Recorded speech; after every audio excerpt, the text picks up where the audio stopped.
great to be back here, and thanks to Winning Scotland Foundation for inviting us back. I'm Rachel Sykes. I'm an educational psychologist in Guernsey.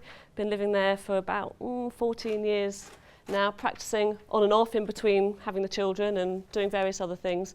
But for the last 2 or 3 years, really sort of immersed myself in the work of Carol Dweck and growth mindset, and I've been fortunate enough that the education department in Guernsey have enabled me to spend a considerable amount of time working on this with a project in schools in particular, but also, as hopefully you'll see today from some of the examples we're going to give, wider across the community, because Guernsey is a small place and word of mouth is something which is really, really powerful down there, that we've managed to get the work of Carol Dweck out in lots of different parts of Guernsey. So hopefully there'll be examples which will resonate and will be helpful for lots of you, because I know there's people with all sorts of different hats in the room. Okay. So that's me. I'm Jeremy Frith. I'm the Performance Director with the Guernsey Sports Commission. I'm seconded to work with Rachel for a day a week within education as well. Just a little bit about Guernsey, because it is different to Scotland. You know, we're a small community. We're a tax paradise, if you want to call us that. Tax efficient, I think is the correct phrase. We've still got a selective education system. We're outside of the UK, so we have our own government, own politicians, 42 of them for a community of 65,000, which are all full-time, which is interesting in itself. We've got 3 high schools, a grammar school, 14 primaries, 3 SEN schools, but we're 9 miles by 5, I think. So it's all of those people packed into a pretty small place, which, as Rachel said, word does travel very quickly. Things are very interconnected. However, we do still suffer with the same things that every probably jurisdiction does, is a little bit of a silo mentality and certain challenges when certain people who are in influential positions start to get in the way. So we have problems, but what you'll see from what we've been doing is the nature of the fact it is a small community and it's gone across so many contexts, is where we've experienced challenges over a period of time, we've managed to break them down. Growth mindset work in Guernsey actually started in sport, and my background's in cricket, having played and coached, and I went to back to Guernsey in 2007 to take up a job as a performance coach with the cricket board. We're members of the ICC as well as Scotland, so we play against Scotland in the regional tournaments. And this group of people were one of my main projects, really, which was described as the most talented group of cricketers that Guernsey had ever produced. Our kind of golden generation, if you will. The long and the short of it is that only 2 of them are still playing. 7 of them got invited over to play county cricket, all went over there, couldn't cope with not being the best in the team, had catastrophic reactions to any sort of failure, and there I was, having been back 6 months, left scratching my head really as to what to do.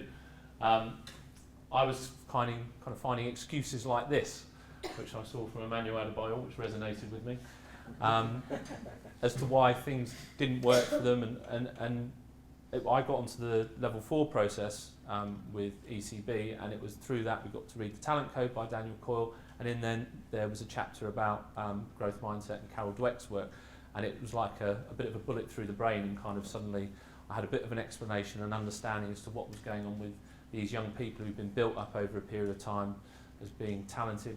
This is my daughter. Again, my growth mindset journey, if you like, started about the same time as we had my daughter. So it's been great with her. A lot of the research I know is around 0 to 3-year-olds, but she's had this sort of bonkers daddy who's been teaching her about the brain and getting her to parrot all sorts of things. But to see how she approaches life and approaches challenges has been so reassuring, and it's quite comforting for me that the work of Carol Dweck has kind of coincided with having her. We show this video, and I'll talk you through it. What are you going to do? One of the things I was finding when I was playing tennis with her out on the back garden was that she'd have this catastrophic back breakdown every time she missed a ball. But that was partly because my reaction was when she missed it, like this, or when she hit it, I'd get quite ecstatic, so not focused on the process. So we built into this game the try again dance, which was whether she hit it or she didn't, we said we were always going to try again. So whenever she struggles, I say, what are you going to do? And she says, try again.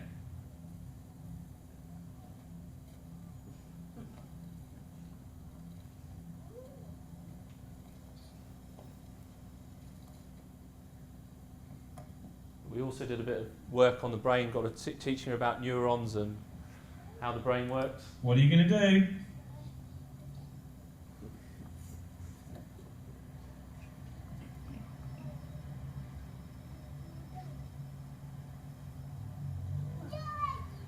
I did it! How did you do it? By practicing. By practicing. And what happens when you practice? Get my neurons. And what does connecting your neurons help you do? Get better. Oh, well done. She absolutely loves learning, and it's, as a parent, it's been such an empowering thing to know that I've got to keep this little girl loving learning, enjoying school, and I'm quite protective of actually anything that's going to stop that. So I know there's so many things that happen at school that actually, because I know what I know, I can actually unpick them with her and just keep working through them so she keeps developing that growth mindset. Okay. A little bit about the journey and how we've got to where we've got. I think this was 2011. Jeremy was tasked with setting up the high performance programme for the Guernsey Sports Commission. And these are the youngsters that were on there.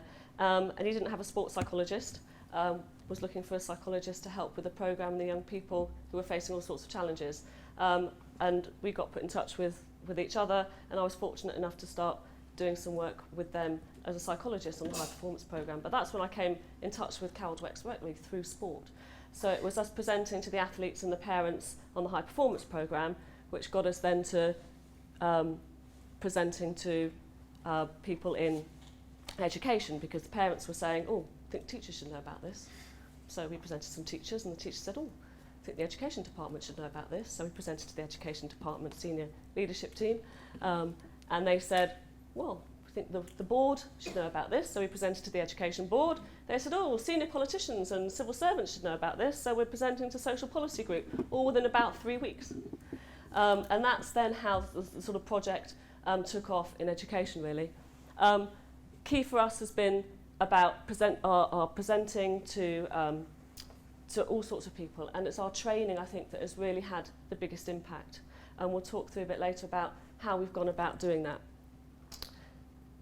States of Guernsey have encouraged us and supported us to go wherever people have asked for the training. And we've sort of sometimes scratched our heads a bit and thought, okay, we're being employed by education, but Health and Social Services want us to do some training for their physiotherapists, or Social Security want us to do some work with them. So it's like, well, where's this all fitting in? We've just gone and done it and not worried too much about who's paying for what, because if you start going down that, we're not going to do it until health agree to pay education, we'd be there forever.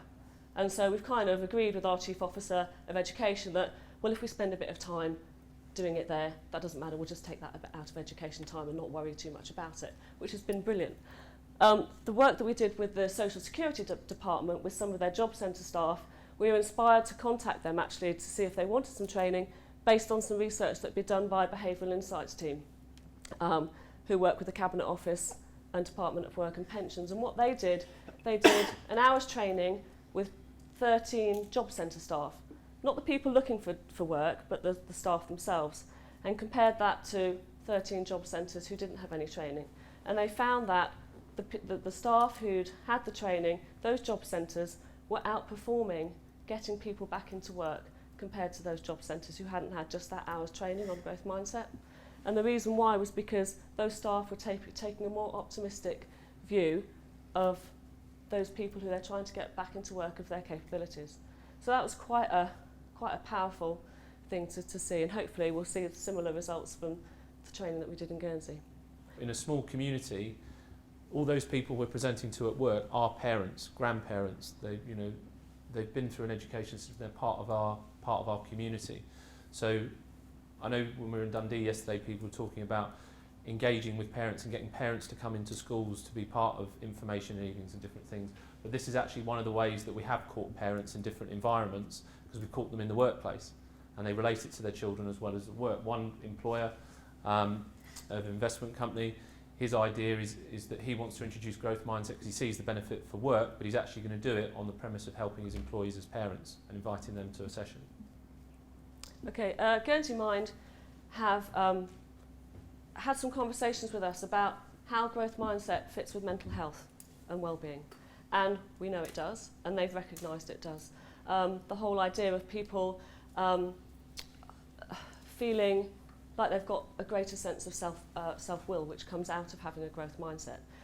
This kind of getting away from a name and shame blame culture, which is there in a lot of organisations. And they've been doing a lot of work in various organisations with various employers in Guernsey, and they've also done some research of a baseline thing with staff in the education department actually, and they're about to publish a report on the mental well-being of people working for that organisation. And one of their recommendations, in fact the top recommendation, I've got it here, is going to be, this comes in, recommendations for a mentally healthy workplace culture. Recommendation 1, build on the department's use of growth mindset in schools to create an organisational growth mindset. Train staff in developing a growth mindset at work with a focus on using it to support mental well-being. So it's again showing how this is going to be rolled out and used in a broader context, not just in schools for teachers and students, but for people who are employers of the states themselves. Okay, we've done some work for Guernsey Health and Social Services, we mentioned before, foster carers, adopters, physiotherapists, speech and language therapists. So again, just an example of how it's become broader than just education. But now I think, a year on from when we were here before, is how it's kind of a lot with schools moved to a consultation approach. They've had the awareness raising, they've had the training, but now it's very much, what do you need from us now to take this forward? We've given you the training, we've explained what it is and how you might be able to implement it, but every school's in different places. It's not just a programme saying you've got to do it like this, and they're saying, we'd like some more information on feedback, or we've got this policy, how can we make this work with growth mindset? So being there available to consult with them regularly on how they can take it forward, or they might say, we've had a go at this, does that seem to work? What do you think?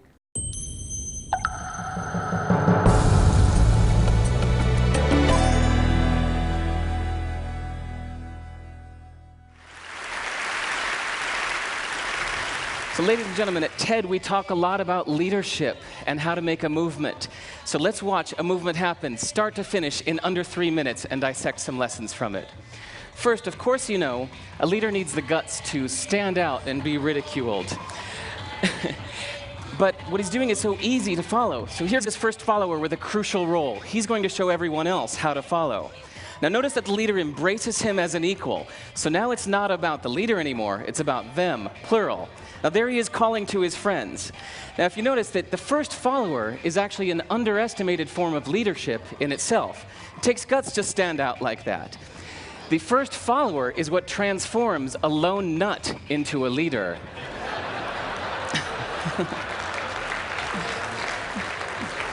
And here comes a second follower. Now it's not a lone nut, it's not two nuts, 3 is a crowd, and a crowd is news. So a movement must be public. It's important to show not just the leader, but the followers, because you find that new followers emulate the followers, not the leader. Now here come 2 more people, and immediately after, 3 more people. Now we've got momentum. This is the tipping point. Now we've got a movement. So notice that as more people join in, it's less risky. So those that were sitting on the fence before now have no reason not to. They won't stand out, they won't be ridiculed, but they will be part of the in crowd if they hurry. So over the next minute, you'll see all of the those that prefer to stick with the crowd, because eventually they would be ridiculed for not joining in. And that's how you make a movement. But let's recap some lessons from this. So first, if you are the type, like the shirtless dancing guy, that is standing alone, remember the importance of nurturing your first few followers as equals. So it's clearly about the movement, not you.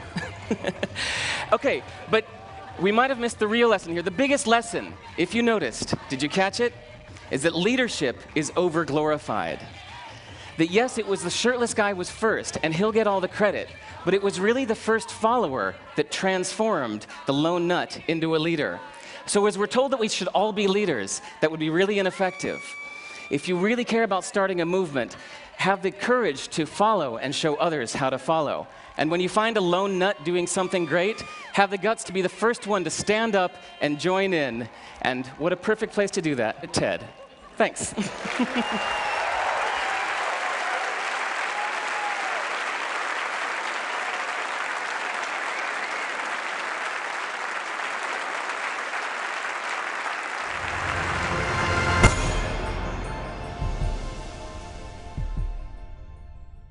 this is our Chief Officer, John Buckland, for education. We're not sure whether he was the lone nut or we were the lone nuts and who followed who in the end. But again, for John, when we gave him the book, he straight away resonated with him about his 2 daughters.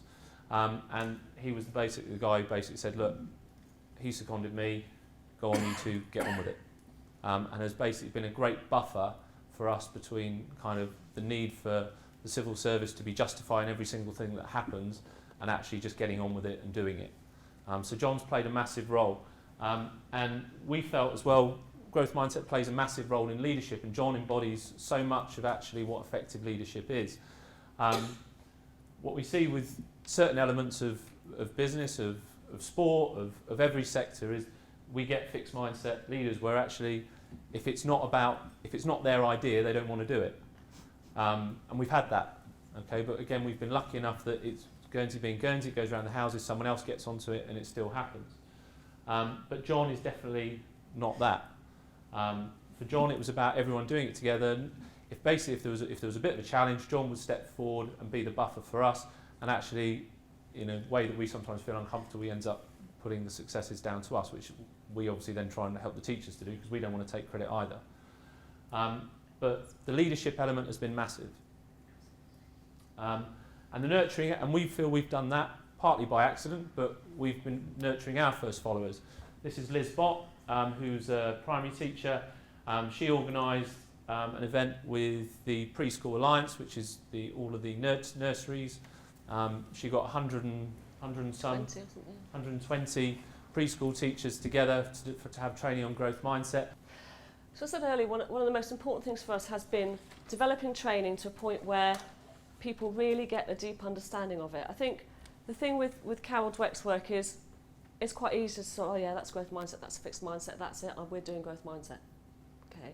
But what we've really tried to do is get a deep level of understanding across to teachers, which focusing on the self-awareness has really, really been key, their own fixed mindsets and growth mindsets, and saying, hey, look, we all have fixed mindsets about things. That's okay, we're only human. But to try and pretend we haven't, and you hear about growth mindset and say, yeah, we've got a growth mindset and we're just going to show it and do it, rather than actually really analysing everything we do through that growth mindset lens and sort of be it rather than do it, is a massive challenge. But actually to say to people, this is hard. This isn't something you're just going to do like this.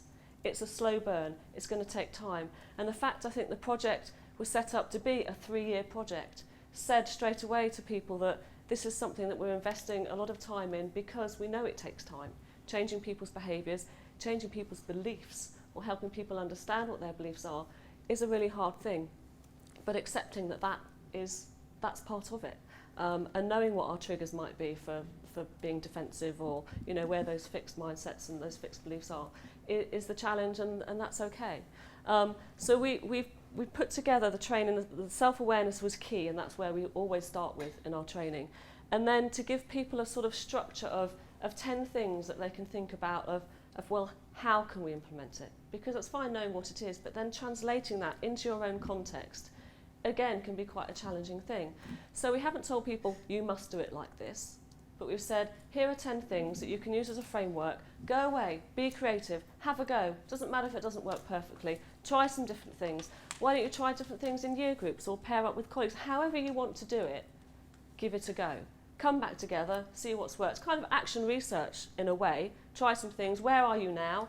Where would you like to get to? Have a go at using some of these things to try and get there, and then come back, evaluate it, see what you might be able to do differently. And the schools, I say they've amazed us. Well, they have and they haven't, because we know they're such creative, amazing places, and so often just a spark of something generates an idea.